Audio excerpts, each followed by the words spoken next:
Pessoal, bom dia. Não sei se vocês já ouviram falar ou já leram esse livro. Esse livro é do inglês. O nome está ali embaixo, ó, George Orwell. E é uma sátira ao totalitarismo. O cara quando assume o poder e fica totalitário. Sim, nós temos alguns aqui no Brasil. Certo? Eles não eram totalitários quando assumiram, era tudo democrático, tudo gente boa. Batalhar pelo povo, aquela história toda que todos conhecem. Mas depois eles foram sentindo o gosto do poder e daí eles se transformam em autoritários, em ditadores e não respeitam mais ninguém. É por isso que a gente nunca deve idolatrar as pessoas. O pai dos pobres, por exemplo, é uma frase que se cunhou, não sei aonde, lá em Getúlio Vargas, sei lá onde. Pai dos pobres, não existe o pai dos pobres. O pai dos pobres é o pobre mesmo, que é pai dele. Se ele não se esforçar, ele não vai sair da pobreza nunca. Entendeu? Não espere que venha um cara te salvar. Que no máximo que ele vem, ele para te afundar mais ainda. E dizendo sempre que vai te salvar. Então esse cara percebeu isso aqui e fez esse livro. Ele conta a história de uma fazenda na Inglaterra, onde o seu Jones, que era o fazendeiro, ele era meio bêbado, bebia demais, e os porcos e os animais começaram a conversar entre eles. Ah, mas nós vivemos pouco e nós não temos nenhum privilégio. O seu Jones vive tomando cerveja e dormindo lá no quarto dele, com todo o conforto, e nós jogados aqui no mato, jogados nas cocheiras, aqui dormindo nas palhas, aqui um lugar todo desagradável e desconforto total. E então nós vamos tomar essa fazenda dele e nós vamos fazer a nossa fazenda. Nós que vamos administrar isso, que vai ser uma maravilha.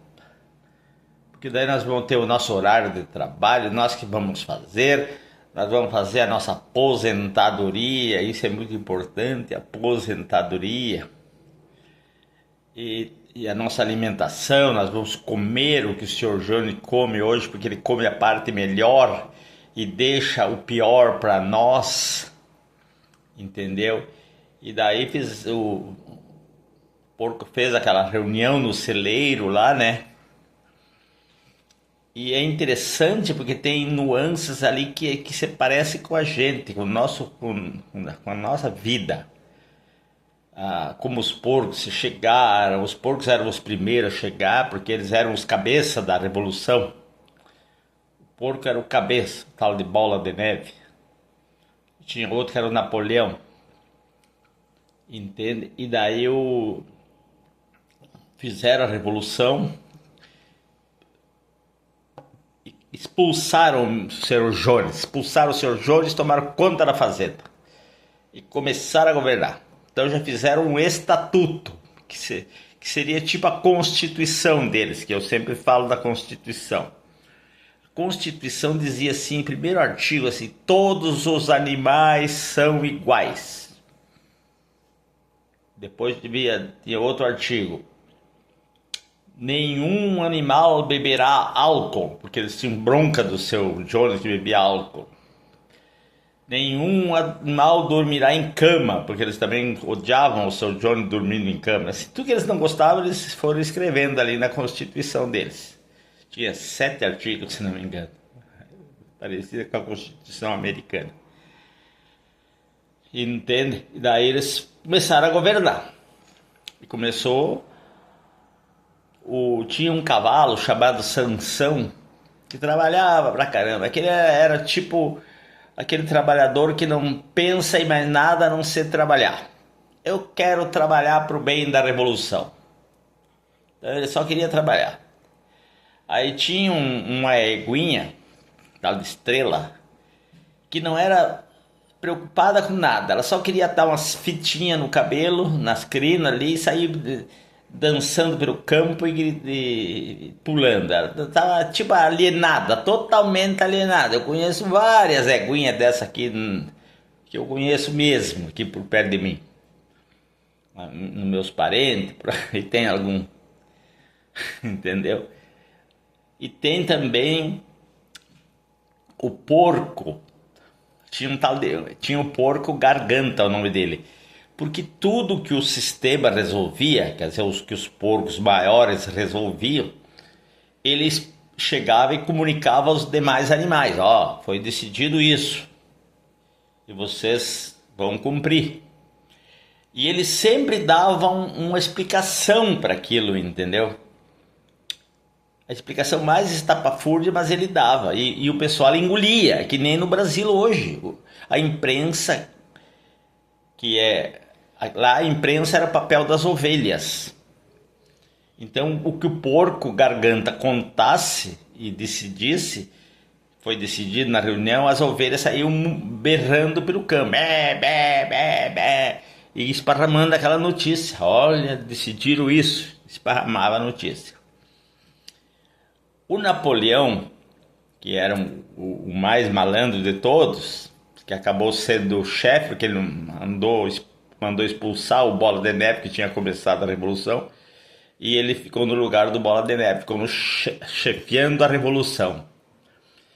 Então, teve uma cadela lá que ganhou 9 cachorrinhos numa tacada só.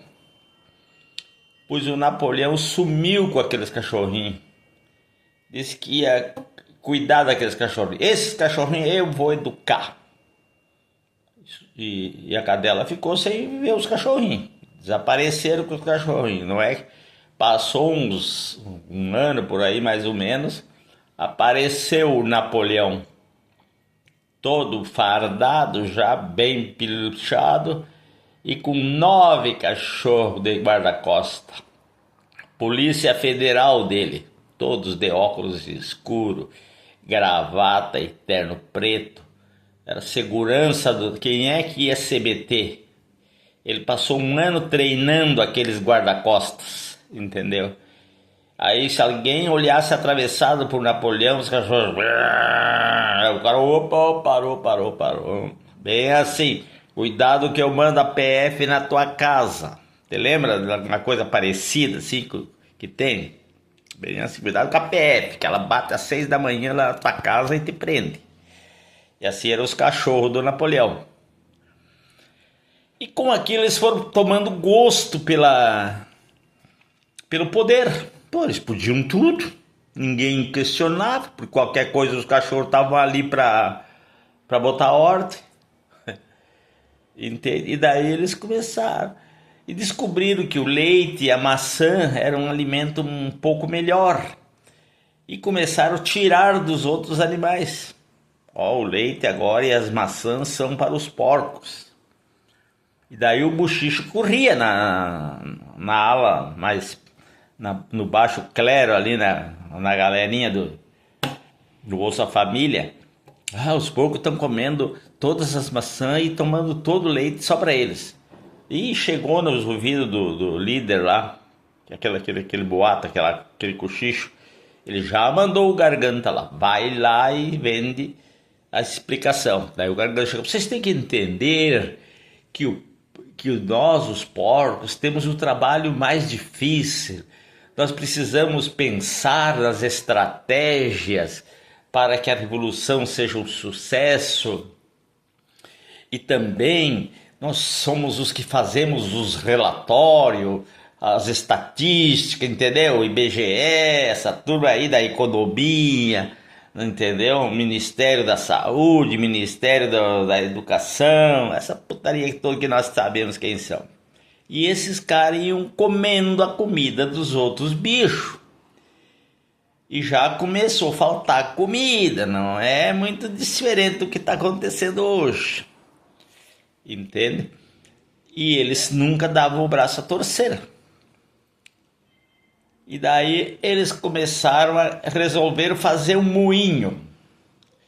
Um moinho que ia gerar energia, que ia moer as rações, ia fazer a comida deles, de todo mundo, e ninguém ia mais precisar trabalhar, ia ser uma beleza aquele negócio, porque daí ia funcionar que era uma maravilha. E os caras caíram na pilha e foram pro moinho, vamos fazer o moinho. E o moinho, quando estava quase pronto, mas eles sabiam, os líderes sabiam que aquele moinho jamais ia ficar pronto. É igualzinho o plano do socialismo. O socialismo nunca termina porque nunca vai dar certo. Então tem que estar sempre inventando uma desculpa para que não deu certo. Então eles resolveram explodir o moinho. Não se sabe quem explodiu, mas explodiram o moinho. Daí eles botaram a culpa no Bola de Neve. Foi o Bola de Neve, esse renegado, que não sei o que não sei quando. Mas vamos fazer o moinho de novo, pessoal. Ali botou o pessoal para trabalhar. E o Sansão queria trabalhar. Eu posso trabalhar mais 15 minutos por dia. Pode acordar meia hora que eu vou. Bom, conclusão da vida do Sansão, ele morreu. De tanto trabalhar, morreu. Tinha um burro que trabalhava bastante, pensava muito e não falava nada. Ele via aquela história toda da aposentadoria, não sei o quê. E no início a aposentadoria era 12 anos, e daí já chegou 12 anos, eles não tinham terminado a obra ainda, implantado tudo que eles queriam, que nunca vão terminar, né? Aí eles prorrogaram para mais de um ano, mais 2 anos, e o burro só de olho naquilo. Isso aqui estava me cheirando uma patifaria. O burro não perdia tempo, ele não falava muito, mas pensava. Não é diferente dos burros de hoje, que não pensam. Entendeu? E daí foi aquela história. E daí eles começaram a negociar umas madeiras que eles tinham sobrando lá, que o seu João tinha deixado, e os fazendeiros do lado souberam daquela história, que os animais tinham tomado a fazenda dos Sr. Jones, e eles ficaram loucos de medo, né? Mas essa história não pode se espalhar, porque senão os nossos animais também vão fazer essa revolução e vão botar nós para correr. Então eles pensaram, vamos fazer amizade com esses porcos. Esses porcos estão liderando lá, vamos ser amigos desses porcos, daí eles não vão botar os animais deles contra os nossos e começaram a conversar com eles. Foram lá comprar umas lenhas deles, umas madeiras, e começaram a negociar. E foi um dia já os porcos começaram a jantar com eles e tomar uns uísque, uma cerveja. E foram se misturando com os homens. E os homens foram se misturando com os porcos, entenderam? Como é que ficou a coisa? E daí, o que aconteceu? Eu estou resumindo o livro, mas é bem gostoso de ler o livro. É pequeno, bem estreitinho e poucas páginas, e dá para ler rapidamente, até para ler para as crianças. Entende? E daí eles chegaram num estágio que os porcos já começaram a beber e jogar carta com os homens. E eles beberam um porre lá um dia e foram dormir na cama. E os outros bichos viram aqui. E agora zoneou geral, porque os porcos já estão dormindo na cama do seu Jones. E eles tinham feito um esquema lá que quem andasse nas 2 patas, eles botaram assim 4 patas bom, 2 patas ruim. Que era o homem, era 2 patas, e os 4 patas eram os animais, tudo bom. E os animais de pena eram bons também. E daí foram votar se o rato era amigo ou inimigo, porque o rato tinha 4 patas. E daí votaram lá, e o gato estava na votação, né? Mas o gato, como o rato era 4 patas, tinha que ter votação de amigo. Né? Porque ele tinha 4 patas. Daí o gato votou duplo. O gato já se vendeu ali, votou como amigo e como inimigo, porque ele queria comer o rato. Como é que ele ia votar que o rato era amigo, entenderam? O interesse pessoal prevaleceu sobre o interesse coletivo. O que acontece hoje no governo? O interesse dos governantes prevalece sobre o interesse de 200 milhões de pessoas. Resumindo, o troço zoneou, bagunçou, exalteraram os estatutos, onde dizia que todos os animais são iguais. Eles escreveram lá uma vírgula e botaram, mas tem alguns animais mais iguais. Depois não dizia, nenhum animal dormirá em camas, vírgula. coberta com lençóis. Nenhum animal beberá álcool, vírgula, em excesso. Nenhum animal matará outro animal, salvo se for necessário. Entendeu? Eles foram alterando a constituição deles de acordo com os interesses deles. E isso é o que acontece hoje no Brasil. A Constituição, que era para ser uma coisa para ser seguida, ela está sendo modelada aos interesses dos governantes. Então, por isso que eu digo, quando surgir um candidato que não fale em mudar a Constituição para acabar com essa mudança todos os dias, nós temos que fazer outra Constituição, esse candidato não presta simplesmente, porque ele não tem vontade de acertar. Ele tem vontade de arrumar um emprego por 4 anos ganhando bem. E ele vai mentir de tudo que ele puder para fazer você votar nele e ganhar o voto dele. Tá bom? Se tu achou que valeu a pena essa história, compre o livro, é baratinho, deve ter uns 40 pila, 50 pila. Tá aqui a capa dele, A Revolução dos Bichos. Pode comprar no Mercado Livre, pode onde tu quiser ir. Vale a pena tu aprender um pouco de política também. Ok? Um abraço, até. Ficou meio grandinho esse vídeo, mas eu acho que vale a pena.